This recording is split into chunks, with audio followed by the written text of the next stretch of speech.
자, 이어서 오늘의 작전 돌입해 보도록 할 텐데요.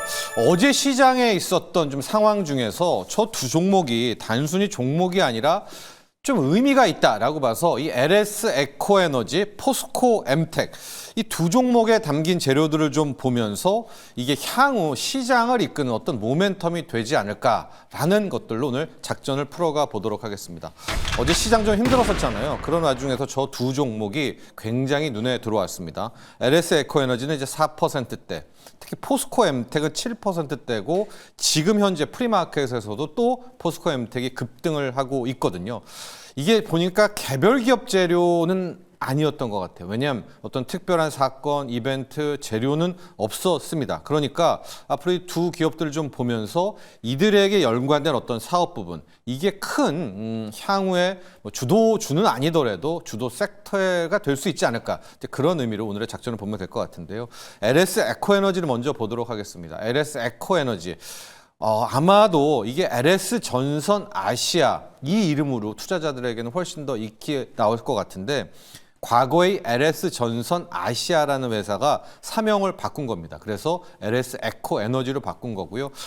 LS 전선의 자회사이기도 하고, 뭐 만드는 회사냐? 전력 케이블입니다. 전력 케이블인데 두 가지가 좀 나뉘는 사업 포트폴리오가 있는데요. 하나는 전력 통신 케이블이 있고, 그리고 오늘 좀 이따 포커스를 맞추게 될 해저 케이블이 있습니다.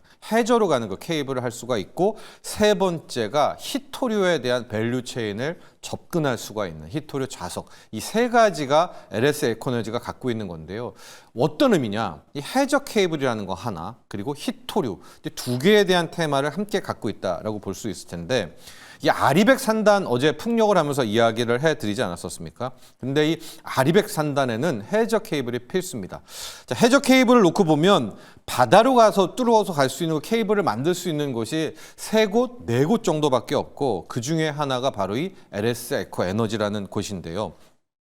앞서 이제 풍력 설명할 때도 이야기를 했는데, 이제 호남, 이 전라도 지역을 놓고 보면 여기에 태양광 풍력의 본고장이잖아요. 근데 과거를 놓고 봐도 태양광력을 한 100을 생산했다 쳐더라도 그 100을 다 활용을 못 합니다. 왜냐? 이 호남 지역에는 공장이 많이 없기 때문에 이거를 누군가에게 쏴서 갖다 줘야 되는데, 쏴서 갖다 준 이 송전에 대한 부분들이 굉장히 어렵습니다. 하고 송전탑이라는 게 우리는 좀 쉽게 생각하지만 그 각각에 뚫고 갈 때 지자체에 엄청난 반발이 있는 거거든요. 근데 앞으로 이제 신정부에서는 이제 아리백 산단을 통해 가지고 호남 지역에 뭐 태양광 풍력을 놓게 될 텐데, 이거를 빼가야 되잖아요. 근데 뺄 방법이 없지 않습니까? 그래서 생각해낸 게 밑으로 해저로, 여러분도 들어보셨죠? 초고압 직류 송전 방식을 쓰겠다라고 해서 지금 바로 이 부분, 바다로 가서 빠르게 직류 송전을 하는, 그렇기 때문에 이 LS 에코 에너지가 돋보였던 부분이기도 한, 그러니까 아리백 상단과 신재생에서 의외로 굉장히 많은 수혜를 볼 수 있는 그런 기업이기도 하고, 당초에는 이 해저 케이블 가면 중국산, 값싼 중국산이 가겠지 않느냐라고 하는데, 어제 그제 아예 원격적으로 본격적으로 중국산은 원칙적으로 배제한다라는 또 그런 발표도 나왔기 때문에 오히려 이런 부분을 굉장히 어필을 받을 수 있다라는 거고요. 또 하나의 LS 에코에너지가 갖게 될 부분이 히토류라는 테마입니다. 히토류 관련주는요, 제가 봤을 때는 한 번은 또 터질 수가 있는 것이, 이번에 미국이 중국에 대해서 H20을 허가한 그 부분도 이 히토류가 무서워서 그런 거거든요, 엄밀히 말해서. 그런데 히토류 같은 경우에는 지금 중국이 다 꽉 잡고 있어서 다들 벌벌 떨잖아요. 최근에 중국이 뭐 흔들린다 하더라도 이번에 공안 발표가 자기네가 히토류 밀수출하는 데 있으면 좌시하지 않겠다라고 또 어제 엄포를 또 놨습니다. 자, 그런데 막상 그럼 히토류를 가지고 또 중국이 나서게 된다, 통제를 나서게 된다면 대안은 어디 있느냐? 뭐 우크라이나 얘기도 나오지만 가장 현실적인 대안은 현재 베트남입니다. 베트남 같은 경우에는 알게 모르게 꽤 히토류에 대한 부분들 사전 작업을 또 해놓은 그런 상황인데, 그래서 아마 많은 국가들도 중국이 저렇게 나올 시 그 대체처로 베트남을 오히려 히토류 국가로 좀 꼽고 있거든요. 근데 LS 에코에너지와 이 히토류가 무슨 상관이야? 앞서 말씀드렸듯이 LS 에코에너지가 구 LS 전선 아시아잖아요. 베트남이 오히려 본사입니다, 본사. 이 LS 에코에너지와 이 베트남과의 관계는 20년, 30년간 이어온 거의 뭐 국영기업에 가까운 수준으로 끈끈해가지고 이번에도 베트남 이 히토류 밸류체인에 LS 에코에너지가 들어갔거든요. 그런데 앞서 말했지만 이 히토류 연구자석이라는 게 안 들어가는 데가 없잖아요. 그러니까 이제 중국이 저렇게 당당하게 나오는 뭐 전기차, 모터 뭐 다 들어가게 되는데 LS 에코에너지 측도 히토류에 대해서는 상당히 자신감 보입니다. 지금 베트남과 히토류 밸류체인을 자기가 이제 강화하려고 하고 있다는 것도 좀 계속 어필하고 있기 때문에 향후 이 히토류가 어떻게 커질지 모르겠지만 요 재료 때도 LS 에코에너지를 생각하셔야 될 것 같고요. 그림을 하나 이제 준비를 했는데 당초에 LS 에코에너지를 억누르는 가장 큰 재료는 뭐냐면 LS 그룹을 이제 단적으로 이제 해놨는데요. 꼭대기에 LS라는 주 LS의 지주사가 있고 그 밑에 저 LS 전선이라는 게 있는데 저게 지금 비상장이거든요. 그리고 이제 그 LS 전선이 에코, 에너지, 머티리얼스, 마린 솔루션을 지배하고 있기 때문에 만에 하나 저 가장 알짜인 전선을 상장해 버리면은 밑에 따는 게임 끝이죠. 이 전선이라는 엄청난 대형 그쵸? 알짜주가 올라가기 때문에 절에서 늘 할인을 받게 됐었는데 이번에 상법 개정안이 통과되고 저 상태에서 LS그룹이 LS 전선을 상장한다.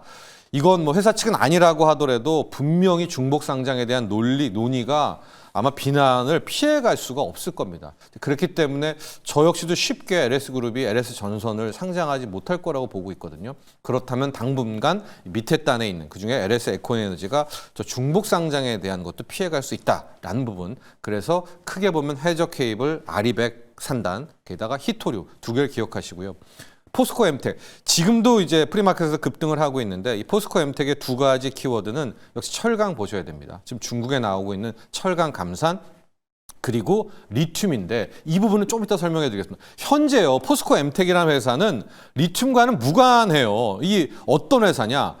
포스코 홀딩스에서 철강을 생산해낼 때 그 철강을 포장하는 겁니다.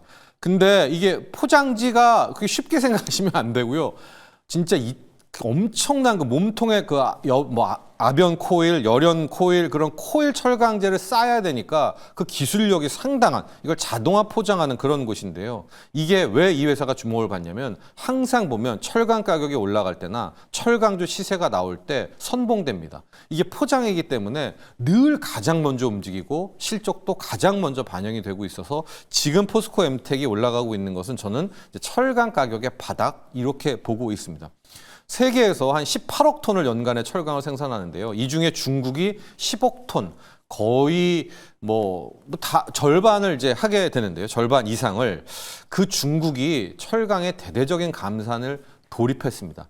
리튬 같은 경우에는 아직 감산을 했냐 안 했냐 말들이 많습니다. 할 거라는 거지만 이 철강이라든가 화학이라든가 또 아마 이제 좀 이따 개장 때 폴리실리콘 이야기를 해야 될 것 같은데 폴리실리콘이라든가 이런 것들은 이미 감산을 하고 있거든요. 그렇기 때문에 아마 철강 쪽으로 바닥 찍어서 포스코 엠텍이 움직이는 그러니까 철강 화학의 소재를 좀 의미를 파악해 보시라라는 쪽이었었고요.